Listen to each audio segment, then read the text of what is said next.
మీరు ఎలాంటి బిజినెస్ చేస్తున్నా ఏఐ టూల్స్ ద్వారా మీ బిజినెస్ ని డబుల్ చేసుకోవచ్చు. జస్ట్ 49 రూపీస్కే ఏఐ టూల్. నమస్తే, వెల్కమ్ టు సుమన్ టీవీ. నేను మీ సుమన్ టీవీ ఉషా. ప్రముఖ హీరో అల్లు అర్జున్ని చిక్కడపల్లి పోలీస్ స్టేషన్ పోలీసులు ఎవరైతే ఉన్నారో ఇవాళ వాళ్ళ ఇంటి దాకా వెళ్ళి ఆయనని అదుపులోకి తీసుకోవడం అయితే జరిగింది. అంటే ఎఫ్ఐఆర్ ఫైల్ చేశారా, దీనికి కేసుకి సంబంధించిన పూర్తి వివరాలు ఏంటో మనతో పాటు శశికాంత్ గారు ఉన్నారు, అడ్వకేట్. ఆయన అడిగి తెలుసుకుందాం. నమస్తే శశికాంత్ గారు. సో అల్లు అర్జున్ గారి న్యూస్ కి సంబంధించి ఒక అప్డేట్ అయితే మనం వింటూ ఉన్నాం. ఇవాళ ఆయనని అదుపులోకి తీసుకున్నారు అని వింటూ ఉన్నాం. దీనికి సంబంధించిన పూర్తి విచారణ ఏంటి, అంటే ఇది ఎఫ్ఐఆర్ ని ఫైల్ చేయడం జరిగిందా, అంటే సెక్షన్స్ ఏంటి, ఏ విధంగా ఆయన అదుపులోకి తీసుకున్నారు, అసలు విచారణ ఏంటి? మన అందరికీ తెలుసు, ఇటీవల కాలంలో పెద్ద దుమారం లేపిన ఇన్సిడెంట్ ఇది. సంధ్యా థియేటర్లో premiere show Pushpa 2 pan India movie release చేస్తాం జరిగింది. 4వ తారీఖు రాత్రి ఈ ఇన్సిడెంట్ జరిగిందండి. భాస్కర్ అనే ఒక వ్యక్తి తన వైఫ్ రేవతి, కొడుకు శ్రీతేజ్ కూతురుతో పాటు అక్కడికి వెళ్తాం జరిగింది. కొడుకు చాలా చిన్నపిల్లవాడు, 10 ఏళ్ళు ఉంటుంది సుమారుగా. రేవతి 35 ఏళ్ళ వరకు ఉండొచ్చు. భాస్కర్ అనే వ్యక్తి 40 ఏళ్ళు ఉంటాడు. ఇంకో చిన్న కూతురు కూడా ఉంది వాళ్ళకి. అందరు కలిసి చక్కగా మూవీకి వెళ్దామని ప్లాన్ చేసుకొని మధ్యతరగతి వ్యక్తులు వాళ్ళు 5,000 రూపాయలు ఖర్చు పెట్టి ఆ టికెట్ 1,100 రూపాయలు బెనిఫిట్ షో అయినా కూడా కొడుకు పుష్ప ఫ్యాన్ కాబట్టి 1,100 రూపాయలు పెట్టి టికెట్ కొనుక్కొని వెళ్తాం జరిగింది. సరే వెళ్ళారు, అయిపోయింది. అక్కడ లోపలికి వెళ్ళిన తర్వాత ఒకటేసారి గేట్లు ఓపెన్ అయ్యాయి. పెద్ద పెద్ద కార్లు ఒక 4-5 వచ్చాయి. అందులో నుంచి పుష్ప అనే హీరో, అల్లు అర్జున్ హీరో పైకి టాప్ ఏదైతే రూఫ్ ఉంటుందో అది ఓపెన్ చేసుకొని పైకి వెళ్ళి ఇట్లా ఊపడం జరిగింది చేతులు. అలా అందరు జనాలు ఒక్కసారి చూసేసరికి తెర మీద కనిపించే స్టార్, అంత పెద్ద స్టార్ మాస్ హీరో ఒక్కసారి జనాల మధ్యలో కనిపించేసరికి ఉప్పొంగిపోయి ఆ క్రౌడ్ మొత్తం ఆయన పైకి వస్తాం జరిగింది. ఆ మధ్యలో ఇరుక్కున్నదే ఈ రేవతి అనే మహిళ, along with small child 10 years old Sriteja, ఎవరైతే పుష్ప ఫ్యాన్. ఈ తేజ అనే వ్యక్తి తొక్కిసలాటలో నలిగిపోతాం చూసి అది భరించలేక రేవతి అనే తల్లి ఆయనను కాపాడటానికి ఆయన మీద పడతాం జరిగింది. అందులో తొక్కుకుంటూ వెళ్ళిపోయారు జనాలు. అలా తొక్కుకుంటూ వెళ్ళిపోయేసరికి ఆమె ఊపిరి ఆడక అక్కడికక్కడ ఆమె స్పాట్ డెడ్ అయిపోతాం జరిగింది. ఆ పిల్లవాడిని హాస్పిటల్లో జాయిన్ చేస్తాం జరిగింది. ఆ తర్వాత మనం చూసుకుంటే 2 రోజుల వరకు సైలెంట్గా ఉన్నారు అందరూ. 2 రోజుల తర్వాత స్లోగా స్టార్ట్ అయింది అసలు ఏం జరిగింది అక్కడ ఏంటి అన్నది. ఇప్పుడు చూడండి, ఒక దగ్గర ఇన్సిడెంట్ జరిగి కూడా 1 week దాటిపోతుంది. అల్లు అర్జున్ని అరెస్ట్ చేస్తా అంటున్నారు, అరెస్ట్ చేయరన్నారు. అల్లు అర్జున్ గారు హైకోర్టులో పిటిషన్ వేసుకుంటాం జరిగింది, క్వాష్ పిటిషన్, నాకేం సంబంధం లేదని.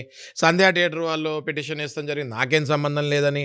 మరి ఎవరికి సంబంధము అని జనాలందరూ కన్ఫ్యూజన్ స్టేజ్లో ఉన్నప్పుడు అనుకోని పరిణామం జరిగింది. అదే అల్లు అర్జున్ని టాస్క్ ఫోర్స్ పోలీసు వాళ్ళు ఇంటి దగ్గర నుంచి అరెస్ట్ చేసి చిక్కడపల్లి పోలీస్ స్టేషన్కి తరలిస్తాం ఇప్పుడే జరిగింది. మన చేతిలో ఇప్పుడు ఎఫ్ఐఆర్ కూడా ఉంది. ఎఫ్ఐఆర్ కనుక మనము చూస్తే ఉషా గారు, ఇందులో సెక్షన్స్ మనం కనుక చూస్తే బిఎన్ఎస్ కొత్త చట్టం వచ్చింది, భారతీయ న్యాయ సంహిత అని. అందులో 105(118) sub clause 1 red with 3 sub clause 5 BNS అని ఉంది. అంటే ఇది మనం చూసుకుంటే 105, 118, 35 ఇవన్నీ కూడా ఏంటి అంటే 105 తీసుకుంటే ఇదే క్రూషియల్ సెక్షన్ అంటారు దీన్నే. ఇది ఏంటి అంటే culpable హోమోసైడ్ not amounting to murder but causing death.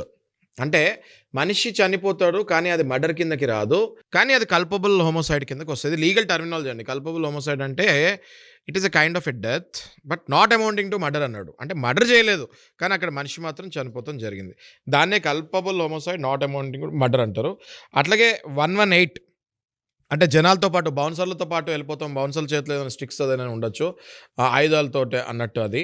ఇంకోటి 35 అంటే జాయింట్, అంటే అది ఓన్లీ అల్లు అర్జున్ ఒక్కటే చేసింది కాదు, అల్లు అర్జున్ అండ్ స్టాఫ్ ఏదైతే మైత్రి మూవీస్ ఉన్నారో అట్లా అంత ఒక గ్రూప్ ఆ సినిమాకి కారణం కాబట్టి జాయింట్ క్రైమ్ అన్నట్టుగా పేర్కొనడం జరిగింది. ఇది కాగ్నిజెంట్ అండి. ఉషా గారు నేను ఎప్పుడు చెప్తున్నట్టు మీకు, ఇది కాగ్నిజెంట్ ఆఫెన్స్. కాగ్నిజెంట్ ఆఫెన్స్ అంటే ఇవన్నీ కూడా 7 ఏళ్ల పైన పడే శిక్ష. 7 ఏళ్ల పైన పడే శిక్షకి బెయిల్ ఉండదు, నాన్ బెయిలబుల్ వారెంట్ అంటారు. కంపల్సరీ రిమాండ్కి పంపించే సెక్షనే ఈ 105. అర్థమవుతుంది కదా మీకు. 41A నోటీస్ బిలో 7 years అయితే అల్లు అర్జున్కి 41A నోటీస్ ఇచ్చి పంపించేసేవాళ్ళు. కానీ ఇందులో 105 అనేది నాన్ బెయిలబుల్ ఉంది కాబట్టి సెక్షను కంపల్సరీ అల్లు అర్జున్ గారిని రిమాండ్కి పంపిస్తారని నేను అనుకుంటున్నాను. ఓకే. అయితే మనం అందరం చూస్తే ఇప్పుడు ఆయన ఒక లెటర్ కూడా రాస్తాం జరిగింది. కంప్లైంట్ ఇచ్చేటప్పుడు యాజ్ అ ఫార్మాలిటీ రాయాలి కాబట్టి రేవతి వాళ్ళ హస్బెండ్ అండి, భాస్కర్ ఆయన పేరు. To the inspector of police చిక్కట్పల్లికి ఆయన ఏం రాశారంటే, పలానా నా పేరు భాస్కర్, 40 ఏళ్ళు, ప్రైవేట్ ఎంప్లాయీ, నేను దిల్సుఖ్ నగర్లో ఉంటాను. ప్రీమియర్ షో చూస్తానికి 4వ తారీఖు రాత్రి 4 టికెట్లు కొనుక్కొని అక్కడికి వెళ్తాం జరిగింది. కరెక్ట్గా 9:40 PM అంటే 9:45 రాత్రి ఆ ప్రాంతంలో సడన్గా ఒకటేసారి కార్లు వస్తాం జరిగాయి. ఆ కార్లో అల్లు అర్జున్ హీరో మనకు అందరికీ కనపడటం జరిగింది. క్రౌడ్కి ఆ హీరో ఒక్కసారి కనపడేసరికి అందరూ ఒకటేసారి పరిగెత్తడం జరిగింది. అలా పరిగెత్తే క్రమంలో నా భార్య రేవతి ఊపిరాడక తొక్కిసలాటకి గురైంది. భార్యతో పాటు నా కొడుకు ఎవరైతే శ్రీతేజ్ ఉన్నాడో ఆయన కూడా తొక్కిసలాటకి గురవుతాం జరిగింది. వెంటనే నా భార్యను అక్కడి నుంచి హాస్పిటల్కి తీసుకెళ్తాం కూడా జరిగింది. కానీ అప్పటికే డిక్లేర్డ్ డెడ్ అని చెప్తాం జరిగింది. మా అబ్బాయి మాత్రం హాస్పిటల్లో చికిత్స చెందుతున్నాడు. ముందు జాగ్రత్తలు లేకుండా ఇలాంటి ప్రీమియర్ షో కండక్ట్ చేస్తే మాలాంటి ప్రాణాలు ఇలా కోల్పోతాయి, తగిన న్యాయం చేయండి అని ఆయన హస్బెండ్ ఎంతో రోధిస్తూ బాధిస్తూ కంప్లైంట్ ఇస్తాం జరిగింది. ఓకే, కంప్లైంట్ ఒక అల్లు అర్జున్ గారి మీదనే ఫైల్ అయింది అంటారా, లేదంటే థియేటర్ యాజమాన్యం కావచ్చు, లేదంటే మీరు అన్నట్టుగా ఏదైతే పుష్ప టీంకి సంబంధించి వీళ్ళపైన కూడా ఫైల్ అయిందా? కంప్లీట్గా ఈ ఎఫ్ఐఆర్ కనుక మనం చూసుకుంటే ఇది సంధ్యా థియేటర్ ఓనర్స్ పైన, అల్లు అర్జున్ పైన, ఇంకా అల్లు అర్జున్ స్టాఫ్ పైన ఈ కంప్లైంట్, ఈ ఎఫ్ఐఆర్ బుక్ అవుతాం జరిగింది. ప్రస్తుతానికైతే ఆయన చిక్కడపల్లి పోలీస్ స్టేషన్లో ఉన్నారని మనం భావించవచ్చు అంటారా? ఏ విధంగా ఇన్వెస్టిగేషన్ చేసే అవకాశం ఉంటుందంటారు? నేను ఇందాక మీకు చెప్పినట్టు ఇవన్నీ కూడా నాన్ కాగ్నిజబుల్ అండి. మోస్ట్ సివియర్ సెక్షన్స్ ఉంటాయి ఇందులో. 7 years ప్లస్ అంటే ఇవన్నీ కూడా 10 years జైలు పడే అవకాశం ఉన్న సెక్షన్స్ ఇవన్నీ కూడా. అయితే ఏదైనా కూడా ఫస్ట్ రిమాండ్కి తరలించాలి. రిమాండ్కి తరలించిన తర్వాత మళ్ళీ ఈయన బెయిల్ అప్లై చేసుకొని బెయిల్ వచ్చే ఛాన్సెస్ ఉంటాయి.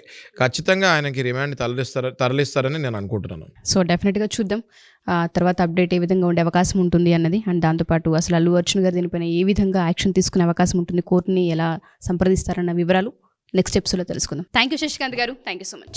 Thank you.